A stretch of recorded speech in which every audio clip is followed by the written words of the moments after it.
बहुत समय पहले की बात है। चंदनपुर का राजा बड़ा प्रतापी था। दूर दूर तक उसकी समृद्धि की चर्चाएं होती थीं।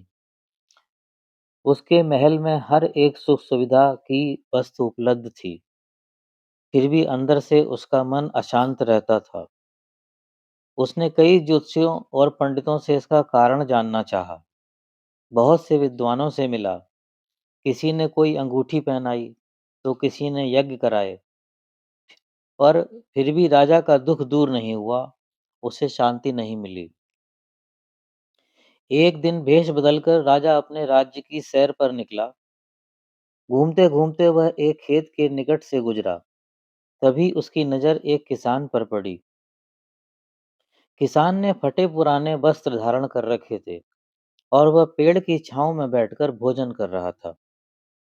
किसान के वस्त्र देखकर राजा के मन में आया कि वह किसान को कुछ स्वर्ण मुद्राएं दे दे, ताकि उसके जीवन में कुछ खुशियां आ पाएं। राजा किसान के सामने जाकर बोला, मैं एक राहगीर हूँ। मुझे तुम्हारे खेत पर ये 4 स्वर्ण मुद्राएं मिलीं। क्योंकि यह खेत तुम्हारा है, इसलिए ये मुद्राएं तुम ही रख लो।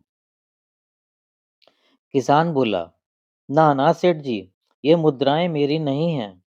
इसे आप ही रखें या किसी और को दान कर दें। मुझे इनकी कोई आवश्यकता नहीं है। किसान का यह उत्तर राजा को बड़ा अजीब लगा। वह बोला, धन की आवश्यकता किसे नहीं होती? भला आप लक्ष्मी को ना कैसे कर सकते हैं? किसान बोला, सेठ जी, मैं रोज 4 आने कमा लेता हूँ और उतने में ही प्रसन्न रहता हूँ।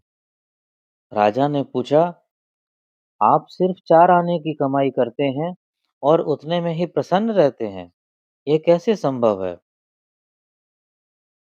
किसान बोला, सेठ जी, प्रसन्नता इस बात पर निर्भर नहीं करती कि आप कितना कमाते हैं या आपके पास कितना धन है।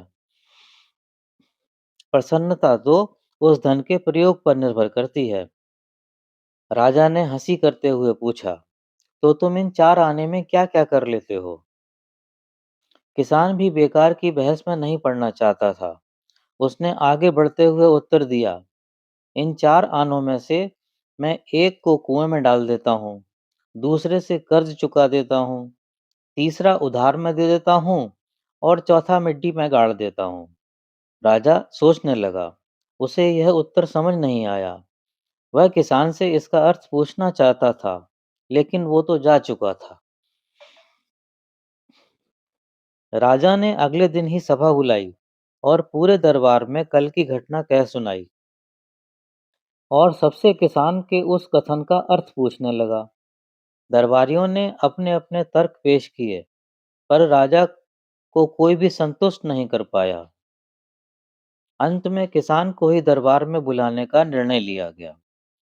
बहुत खोजबीन के बाद किसान मिला और उसे कल की सभा में प्रस्तुत होने का निर्देश दिया गया। राजा ने किसान को उस दिन अपने भेष बदलकर भ्रमण करने के बारे में बताया और सम्मानपूर्वक दरबार में बिठाया।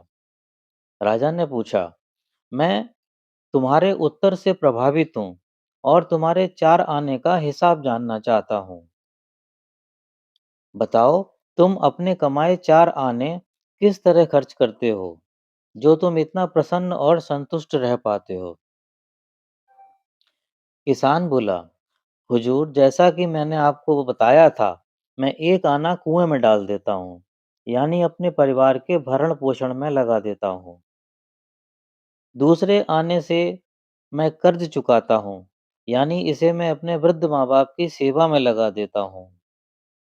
तीसरा मैं उधार दे देता हूँ, यानी अपने बच्चों की शिक्षा दीक्षा में लगा देता हूँ। और चौथा मिट्टी में गाड़ देता हूँ, यानी कि 1 पैसे की बचत कर लेता हूँ, ताकि समय आने पर मुझे किसी से मांगना न पड़े और मैं इसे धार्मिक, सामाजिक या अन्य आवश्यक कार्यों में लगा सकूं। राजा को अब किसान की बात समझ आ चुकी थी। राजा की समस्या का समाधान भी हो चुका था। वह जान चुका था कि यदि उसे प्रसन्न एवं संतुष्ट रहना है, तो उसे भी अपने अर्जित किए धन का सही सही उपयोग करना होगा। साथियों, देखा जाए तो पहले की अपेक्षा लोगों की आमदनी बढ़ी है, पर क्या उसी अनुपात में हमारी प्रसन्नता भी बढ़ी है? पैसों के मामले में हम कहीं न कहीं गलती कर रहे हैं। लाइफ को बैलेंस्ड बनाना ज़रूरी है और इसके लिए हमें अपनी आमदनी और उसके इस्तेमाल पर ज़रूर गौर करना चाहिए। नहीं तो भले हम लाखों रुपए कमा लें, पर फिर भी प्रसन्न और संतुष्ट नहीं रह पाएँगे।